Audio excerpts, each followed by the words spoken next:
Do you know that P2B almost got arrested in London? Why that happened is very dangerous. And as well, the obedient last at P2B. Why that happened too? You need to know. Watch this video to the end and help me share it.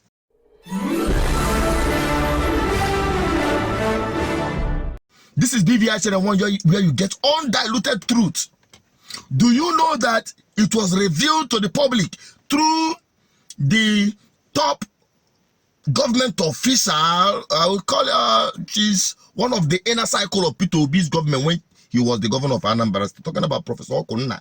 She had come out recently, just yesterday night, to reveal that P2B almost got arrested.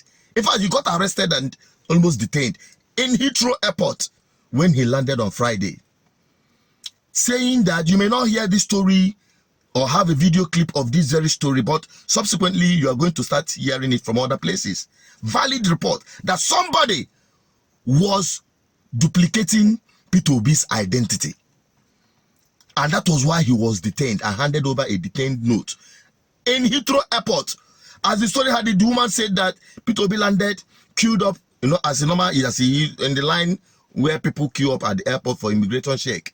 And he was bounced out and handed over a detaining check about his identity because someone had another identity of him. That is a dangerous development, my people. That means somebody could actually commit crime and hang it upon P2B. What is the hand of PDP or APC particularly, or even British government with respect to this case? There is nothing we cannot see in this matter. This man is being battered and witch hunted everywhere he goes. That is why it is important, P2B, please be careful. We knew that some people are trying to mount pressure on him to go on exile in order for them to gazette the criminality they did during this election. Okay?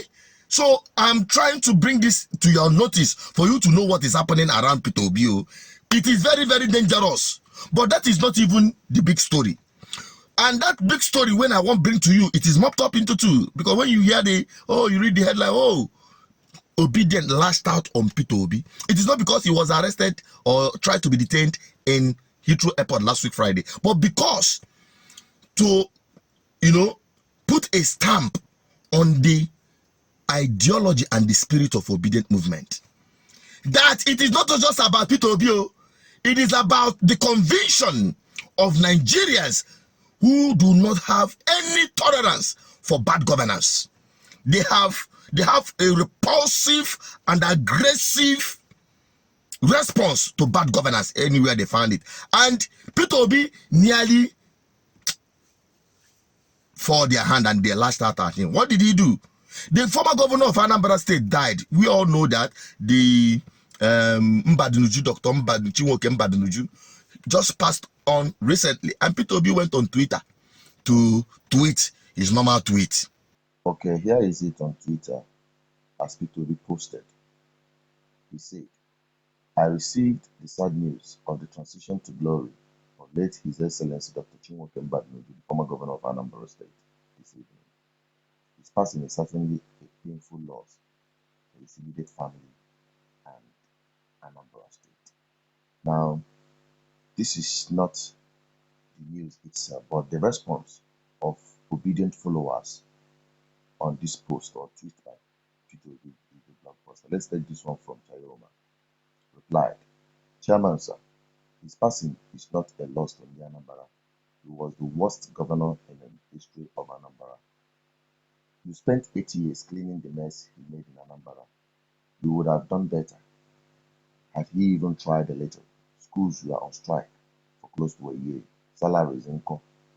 Now, if you move upward to Engineer Andy, he replied, Obi, no be everybody served selflessly. Mbadunuju did not, please. But I understand the dead need not to be talked bad of. But please, sometimes be factual. He served to the best of his ability. Should have been a better description. Now, go further. Ella made this comment. May he rest. But message to all governors and presidents: please read and do good to your citizens, because the comments I'm seeing about this man who has gone are not good. So you can see that someone said here, the only governor of Anambra we know is Peter. Before you, we are local champions running their greedy affairs. They learn from their fathers and whatever, north and west. So you see, people are also commenting. So someone who said, for once I disagree with you, but you do what? Not a consummate anything. You put Anambra family on the road to perdition, which following a twist of fate, we have cleaned up. One good thing about this whole thing is that Nigerians are waking up. When I hear them, when I see them, the man went on the social media to do the normal tweet or everybody is doing, and tried to be politically correct, because that is exactly what I saw him do there.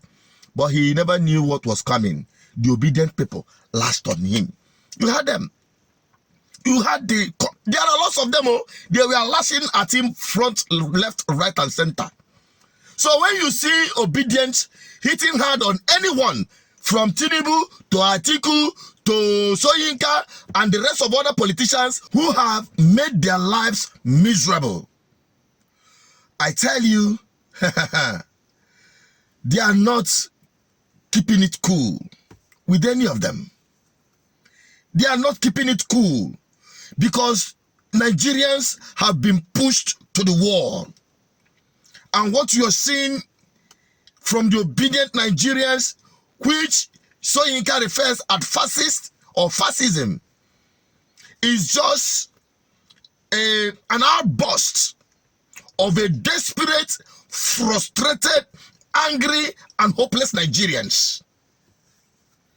So Peter Obi, at least, he will understand that he had just woken up the sleeping giants, the real giants of Africa, the Nigerian youths.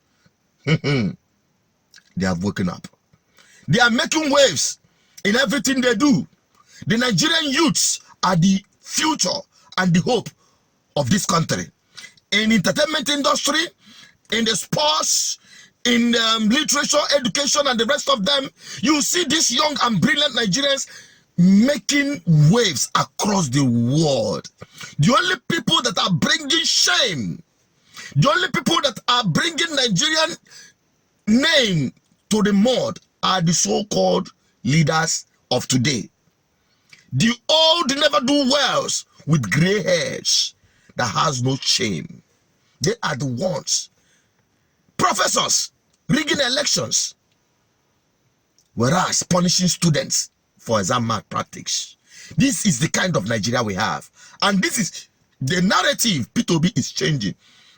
And they are waking up the consciousness of Nigerian youths. And you can see that both the living and the dead are not spared.